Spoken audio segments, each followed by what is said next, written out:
안녕하세요. 오랜만에 이제 시장 관련해서 뉴스도 살펴보고 시장 진단도 한번 해보려고 합니다. 그래서 지금 보이는 차트는 2008년도 서브프라임 모기지 사태가 있었을 때 우리나라 이제 코스닥 차트입니다. 그래서 최상단에서 최하단까지 얼마가 이제 떨어졌는지 한번 살펴보도록 하겠습니다. 제 계산기보다 그냥 이게 편해서 이렇게 했는데 이제 841이 이제 최고가이고 이제 로우가 245입니다. 그래서 이거를 이제 로우 최종 가격에서 하이를 뺀 다음에 이제 하이로 나눴습니다. 그러니까 마이너스 70%가 나왔는데요. 이게 무엇을 의미하냐면은 최고가에서 주가가 이제 코스닥 이제 기업들을 합친 게 코스닥 종합 시장 지수잖아요. 70% 주가가 빠진 겁니다. 반토막을 훨씬 넘어섰죠. 841의 반토막이면 400인데 최저가 245입니다. 그럼 이제 2019년 현재는 주가가 한 어느 정도 빠졌을까요? 이거는 이제 현재 코스닥 차트인데 계산을 해보면 이제 하이가 932, 로우가 540으로 해서 똑같이 계산해 보니까 42% 빠졌습니다. 42% 빠졌으니까 아직 반토막은 나진 않았던 거죠. 지금이 이제 금융위기라고는 할 수 없지만은 항상 투자는 최악의 경우를 이제 상정하고서 매매에 들어가는 게 중요하다고 생각하기 때문에 가장 최악의 경우였던 2008년도 금융위기와 이제 비교를 해봤습니다. 1997년도는 이후에 이제 시간이 남을 때 한번 해볼 생각이고요. 아무래도 이제 시간이 좀 길고 2008년도는 이제 10년 전이지만은 1997년도는 20년 전이잖아요. 그때는 우리나라 이제 금융 시스템도 지금처럼 이렇게 좀 체계가 잘 잡혀 있지 않은 상태고 뭐 외환 보유고 등 뭐 여러 가지 이제 환경들이 조금 많이 이제 달라졌기 때문에 우리나라도 이제 선진국에 이제 거의 다 들어왔잖아요. 1997년도에는 그렇지 않았고, 그래서 이제 단순 비교하기에는 이제 2008년도가 가장 낫다고 생각을 했고요. 우리나라가 이제 뭐 한없이 취약한 나라인 것 같지만 또 이제 나름대로 이제 성장하면서 맷집도 세졌기 때문에 또 뭐 2008년도, 2012년도 그래서 다 잘 버텨왔던 거고요. 물론 아직도 이제 뭐 미국이나 중국의 입김에 휘둘리고 있는 거는 이제 사실입니다. 1997년도보다는 그래도 낫겠죠. 그러면 2008년도와 비슷하게 이제 7% 빠지려면 얼마여야 되냐? 그럼 930 곱하기 0.3을 하면은 나옵니다. 279가 되고 여기서 이제 또 반토막이 나야지 나오는 숫자고요. 그래서 540의 반토막이 나야지 이제 2008년도 금융위기랑 이제 똑같은 이제 하락률에 도달하게 됩니다. 아직은 절반이 조금 덜 빠진 상태이고요. 그리고 이건 이제 어디까지나 이제 금융위기를 가정했을 때 이제 단순 비교를 해보는 거고, 이제 장이 좋아지고, 뭐 미중 무역 협상이 잘 되고, 일본과도 사이가 좋아지고, 뭐 그렇게 시장의 호재가 이제 다시 나타나게 된다면은 주가는 여기서 뭐 더 빠지리라는 이제 법은 없죠. 여기서 뭐 얼마든지 이제 반등을 할 수 있는 겁니다. 그래서 시장은 이제 반등을 해가지고 계속해서 가는 건데, 장기 추세는 생각보다 강력해서 제가 뭐 이전에도 말씀드렸지만은 이런 추세들은 상당히 강력한 부분입니다. 그래서 뭐 이렇게도 그어볼 수 있겠고요. 그래서 또 상승하다가도 이제 이런 추세선 같은 거를 맞고 뭐 여기 또 5일선 뭐 21선 뭐 그런 것도 있잖아요. 그런 선에 맞고 이제 또 다시 하락했다가 또 밑에서 이제 지지를 해주고 그러다가 다시 상승하고 그런 작업을 하면서 이제 횡보 기간이 좀 있겠죠. 그러면서 차근차근 상승을 할 수도 있는 겁니다.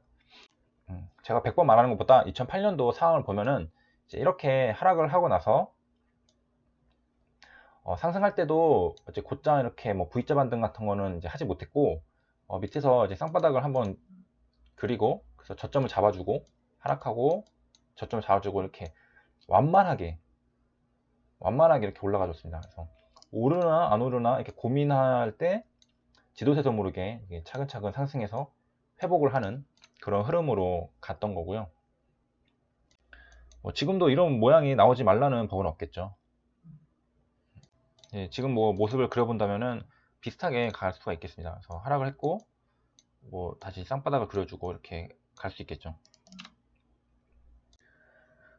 시장에 이제 좀 가장 최근 뉴스인데 조금 긍정적인 부분이 있을 수 있다면은 이제 미국이 이제 Another 90 Days라고 했죠. 그래서 하와이에게 이제 미국의 이제 제품들, 그럼 부품 같은 걸 말하겠죠. 그래서 구입할 수 있는 이제 90일을 줬다. 살짝 이제 화해의 제스처라고 할 수 있겠고, 이제 도널드 트럼프랑 이제 중국의 이제 시진핑이 이제 이번 주에 이제 콜을 이제 화해에 대해서 이제 콜을 한다고 이제 말하고 있고요. 뭐 대화가 잘 되면은 이제 또 일이 또 잘 풀려갈 수 있겠고요. 이 제재는 이번 연도 2019년 초창기에 이루어졌다고 합니다. 그래서 커머셜 디파트먼트는 이제 상무부라는 걸 말하고요. 그리고 이제 우리나라 이제 기준으로 이제 토요일 새벽이 되겠죠. 그때 이제 나스닥 이제 100은 1.59% 마감, S&P도 1.44%, 다우도 1.20% 마감을 했습니다. 그래서 이 기사도 이제 S&P가 이제 랠리를 하고 있다. 그래서 이제 무역 전쟁 관련된 부분들이 이제 좀 완화가 되는 분위기 속에서 이제 상승을 해줬다, 그런 내용들이 있고요. 하지만 이렇게 호재 기사 속에서도 좀 악재가 될 수 있는 부분들을 찾을 수 있는데, 지금 독일이 좀 경제가 좀 침체되고 있다는 그런 내용들이 이제 간혹 이제 보이고 있습니다. 근데 그 독일이 이제 아이디어를 이제 고려하고 있다. 그래서 이제 필터링 이코노미라 했는데, 이게 약간 흔들리는 경제라고 하는데, 이거를 이제 다시 부양시킬 그런 아이디어가 있다, 막 그런 거를 이제 고려하고 있다라는 이제 리포트가 제시되면서라고 하는데, 그런 아이디어가 이제 그 힘을 또 받지 못한다면은 이제 독일 경제가 또 다시 무너지고, 그러면은 그게 또 뉴스가 완전히 악재 뉴스로 등장하면서 이제 또 뭐 독일 말 뭐 유럽 뭐 경제 위기 막 그런 것들이 또 논의가 되면서 또 악재 기사가 나올 수 있겠습니다. 뭐 기사 내용은 이제 다른 내용은 없고, 이제 그 7월에 트럼프 이제 대통령이 이제 새로운 관세를 이제 중국한테 부과하겠다라고 해서 그때 이제 고점 찍고 내려왔다 내용이고요. 최근에는 이제 또 다시 완화된 분위기 속에서 이제 오늘 이제 랠리를 했다, 그런 내용들입니다.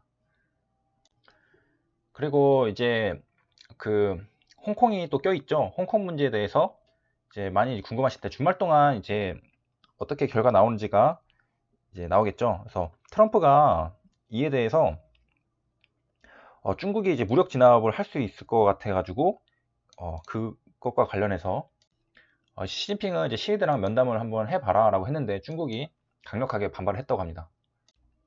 그래서 시급한 것 진압하고 질서를 회복하는 것이라고 말했다고 하고요. 이제 홍콩은 이제 미국이랑 이제 영국 등이 이제 자신들에게 이제 지지 선언을 해주고 좀 힘이 돼줬으면 좋겠다고 이제 말하고 있는데, 이제 트럼프 대통령은 그래도 좀 어느 정도 이제 얘기는 한 것 같네요.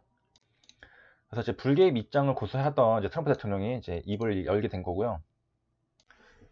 이제 돌아와서 이제 차트로 돌아와서 이제 보면은 이제 시장이 앞으로 어떻게 될지는 사실은 이제 우리나라에 달려 있기보다는 이제 외부 환경에 많은 요인들이 있습니다. 이제 미중 무역 협상이 어떻게 되느냐, 이제 홍콩 문제도 이제 트럼프가 입을 열었기 때문에 이제 시진핑과도 이제 마찰이 이제 있을 수 있겠죠. 입장 차이가 이미 벌써부터 있죠. 이제 트럼프는 당장에 이제 진압을 하고 질서를 유지하는 게 우선이다 하는데, 트럼프는 시위대랑 좀 얘기를 해봐라 이렇게 하는데, 거기서도 입장 차이가 있겠고요. 그리고 중국의 이제 시진핑이 이제 미국이랑 싸우려고 하는데, 이제 홍콩 문제가 이제 잘 처리를 이제 하지 못하게 된다면은 일종의 리더십에도 좀 타격을 받을 수 있겠고, 이제 어쨌든 이제 내부 정세가 이제 안정화되어 있지 않다는 거를 이제 반증하는 거잖아요. 이 틈을 타 이제 홍콩에서도 이제 시위를 하면서 이제 몰아붙이는 중인 거고요. 그 다음에 이제 한국의 경우에는 이제 일본이랑 이제 경제보복 이제 문제에 있어서 또 이제 다투고 있고, 그 다음에 이제 독일 같은 경우에는 이제 경제 침체 위기가 이제 또 얘기가 나오고 있고, 그래서 그 여러 가지 지금 악재들이 다 있는데, 이것들이 해결이 돼야지 이제 시장이 이제 상승할 수 있는 그 모멘텀이 이제 생기는 겁니다. 이제 악재가 해소가 되어야지 상승 모멘텀이 되는 거죠. 악재 해소도 이제 상승 모멘텀이 될 수 있는 거니까요. 그래서 이런 점들을 봤을 때 투자는 이제 확률 게임이잖아요. 내가 어디에 베팅을 하는 게 더 확률이 높은지를 생각을 해보고 투자를 하시면 될 것 같습니다. 이제 생각하기에 따라 다를 수 있는 거는, 이 하락하는 동안 지금 제가 말했던 악재들은 다 이제 선 반영되었다, 이미 주가에 반영이 되어서 더 반영될 것이 없다라고 생각하시는 분들은 이제 여기서부터 이제 반등장이 시작이 될 수 있는 거고, 그 다음에 아니다, 아직 다 반영이 되지 않았다, 앞으로 더 나올 게 있다 라고 생각하시는 분들은 여기서 이제 더 이제 하락한다고 베팅을 할 수 있겠습니다. 그래서 투자 판단은 결국에는 이제 어떤 고수가 누가 알려주는 게 아니라 자기 자신이 이제 내릴 수밖에 없는 거고요. 저도 이제 뭐 정답을 확실히 말씀드리고 싶지만, 저도 모르고, 아마 이제 트럼프도 모르고, 아는 사람이 이제 없을 거예요. 대충 이제 예상 정도는 하겠지만은. 그래서 이제 결국에 우리는 이제 추세 흐름에 따라갈 수밖에 없는 이제 존재들일 수밖에 없고요. 그래서 각자 이제 판단을 잘 하셔서 나름대로 또 근거를 모으시다 보면은 이제 나름대로 또 판단이 서거든요. 그렇게 해서 이제 투자를 하시면 되겠습니다. 감사합니다.